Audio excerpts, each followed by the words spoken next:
Price the lord. ಲೋಕರಕ್ಷಕನಾದ ಯೇಸು ಕ್ರಿಸ್ತನ ನಾಮದಲ್ಲಿ ನಿಮಗೆಲ್ಲರಿಗೂ ಕೂಡ born again in Jesus Christ ದೈವಿಕ ಚಾನಲ್ಗೆ ನಾನು ಸ್ವಾಗತವನ್ನು ಬಯಸೋನಾಗಿದ್ದೇನೆ. ಪ್ರಿಯರೇ, ಇವತ್ತು ನಾನು ನಿಮ್ಮ ಮುಂದೆ ಓದಲಿಕ್ಕೆ ಹೋಗುವಂತಹ ಒಂದು ವಾಕ್ಯ ಎಲ್ಲರಿಗೂ ಕೂಡ ಇಷ್ಟವಾದಂಥ ದೇವರ ವಾಕ್ಯ. ಅದೊಂದು ವಾಗ್ದಾನವಾಗಿದೆ. ಕಾರಣ ಸ್ವತಃ ಅದು ಯೇಸು ಕ್ರಿಸ್ತನು ಲೋಕದಲ್ಲಿರುವಾಗ ತನ್ನ ಸುವಾರ್ತೆಯ ಮೂಲಕ ಹೇಳಿದಂಥ ವಾಕ್ಯ. ಆ ವಾಕ್ಯ ಹೀಗೆ ಇದೆ ಪ್ರಿಯರೇ.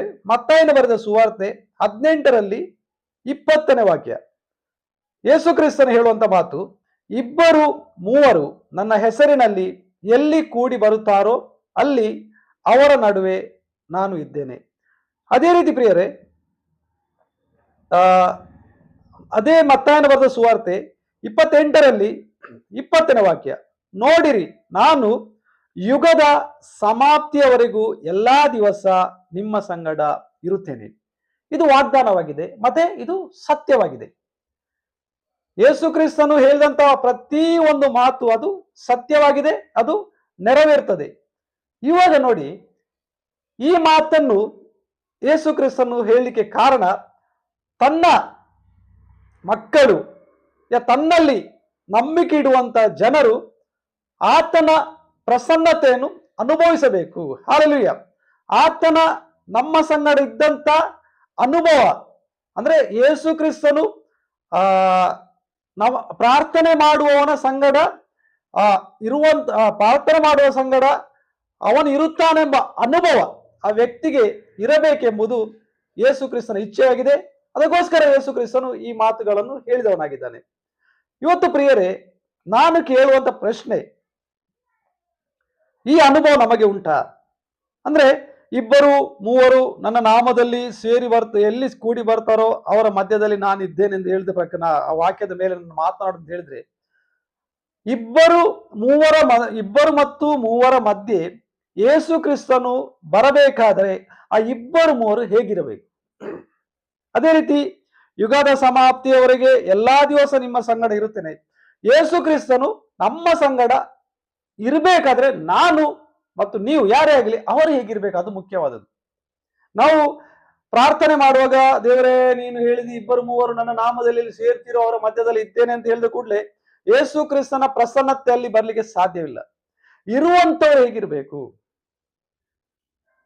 ಅಂದ್ರೆ ಯೇಸು ಕ್ರಿಸ್ತನ ಹೆಸರಿನಲ್ಲಿ ಪ್ರಾರ್ಥನೆ ಮಾಡುವಂತವ್ರು ಮತ್ತೆ ಯೇಸು ಕ್ರಿಸ್ತನು ಆ ಪ್ರಾರ್ಥನೆಗೆ ಉತ್ತರವನ್ನು ಕೊಡಬೇಕಾದ್ರೆ ನಾವು ಹೇಗಿರ್ಬೇಕು, ಅದು ಮುಖ್ಯವಾಗಿದೆ. ಅದಕ್ಕೋಸ್ಕರ ಇಬ್ರಿಯದವರಿಗೆ ಬರೆದ ಪತ್ರಿಕೆ 12:15 ವಾಕ್ಯ ನಮಗೆ ಈ ರೀತಿಯಾಗಿ ಓದಲಿಕ್ಕೆ ಸಿಗ್ತದೆ. ಪರಿಶುದ್ಧತೆ ಇಲ್ಲದೆ ಯಾವನು ಕರ್ತನನ್ನು ಕಾಣುವುದಿಲ್ಲ. ಹೌದು ಪ್ರಿಯರೇ, ಒಂದು ಪರಿಶುದ್ಧತೆ ಅಂದ್ರೆ ಪರಿಶುದ್ಧವಾದ ಜೀವಿತ ನಾವು ಜೀವಿಸದೆ ನಾವು ಯಾವ ರೀತಿ ಪ್ರಾರ್ಥನೆ ಮಾಡಿದರೂ ಕೂಡ ಆ ದೇವರನ್ನು ಕಾಣಲಿಕ್ಕೆ ನಮ್ಮಿಂದ ಅಸಾಧ್ಯ ಎಂಬುದು ಇಬ್ರಿಯದವರಿಗೆ ಬರೆದ ಪತ್ರಿಕೆಯಲ್ಲಿ ನಮಗೆ ಓದಲಿಕ್ಕೆ ಸಿಗ್ತದೆ. ಅದೇ ರೀತಿ ಪ್ರಿಯರೇ, 1 ಪೀಟರ್ 1:16 ವಾಕ್ಯ, ಅದರಲ್ಲಿ ನಮಗೆ ಹೀಗೆ ಓದಲಿಕ್ಕೆ ಸಿಗ್ತದೆ, ನಾನು ಪರಿಶುದ್ಧನಾಗಿರುವುದರಿಂದ ನೀವು ಕೂಡ ಪರಿಶುದ್ಧರಾಗಿರಬೇಕು. ಹೌದು ಪ್ರಿಯರೇ, ಪರಿಶುದ್ಧತೆ ದೇವರ ಮುಂದೆ ಅತಿ ಪ್ರಾಮುಖ್ಯವಾದದ್ದು. ಕಾರಣ ನೋಡಿ, ಯಾಜಕ ಕಾಂಡ 19:2 ವಾಕ್ಯ ಆಗಲಿ, ಪ್ರಕಟಣೆ 4:8 ವಾಕ್ಯದಲ್ಲಿ ನಮಗೆ ಕೇಳಲಿಕ್ಕೆ ಸಿಗುವಂಥದ್ದು ಓದ್ಲಿಕ್ಕೆ ಸಿಗುವಂಥದ್ದು ಏನಂತ ಹೇಳಿದ್ರೆ, ಯೆಹೋವ ದೇವರು ಆತನು ಪರಿಶುದ್ಧನಾಗಿದ್ದಾನೆ. ಹಾಲೆಲೂಯ. ಅದರ ಅರ್ಥ ನಾವು ಆರಾಧನೆ ಮಾಡುವಂತ ಯೇಸು ಕ್ರಿಸ್ತನು ಯಾರಾಗಿದ್ದಾನೆ? ಆತನು ಪರಿಶುದ್ಧವಾದ ದೇವರಾಗಿದ್ದಾನಲ್ಲ. ಅದೇ ರೀತಿಯಲ್ಲಿ ಪ್ರಕಟಣೆಯಲ್ಲಿ 4ನೇ ಅಧ್ಯಾಯ ಅದರ 8ನೇ ವಾಕ್ಯದಲ್ಲಿ ಕೂಡ ಹೀಗೆ ಓದಲಿಕ್ಕೆ, ಆತನು ಯಾರಾಗಿದ್ದಾನೆ? ಆತನು ಪರಿಶುದ್ಧನಾಗಿದ್ದಾನೆ. ಪ್ರಿಯರೇ, ಇವಾಗ ನೋಡಿ, ಪರಿಶುದ್ಧನಾದ ದೇವರು ನಮ್ಮ ಮಧ್ಯೆ ಇರಬೇಕಾದ್ರೆ, ನಾವು ಪ್ರಾರ್ಥನೆ ಮಾಡುವಾಗ ನಮ್ಮ ಮಧ್ಯೆ ಆತನು ಬರಬೇಕಾದ್ರೆ ಅಂತ ಪರಿಶುದ್ಧತೆ ನಮ್ಮಲ್ಲಿ ಕೂಡ ಇರಬೇಕು.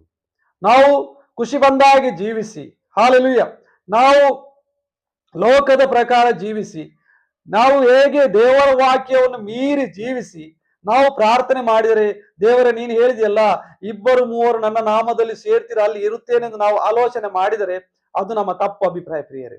ಅಲ್ಲಿ ದೇವರ ಪ್ರಸನ್ನ, ಅಲ್ಲಿ ದೇವರು ಬರ್ಲಿಕ್ಕೆ ಸಾಧ್ಯ ಇಲ್ಲ. ಹಾಲೆಲೂಯ. ಕಾರಣ ದೇವರು ಯಾರಾಗಿದ್ದಾನೆ? ಆತನು ಪರಿಶುದ್ಧನಾದ ದೇವರಾಗಿದ್ದಾನೆ.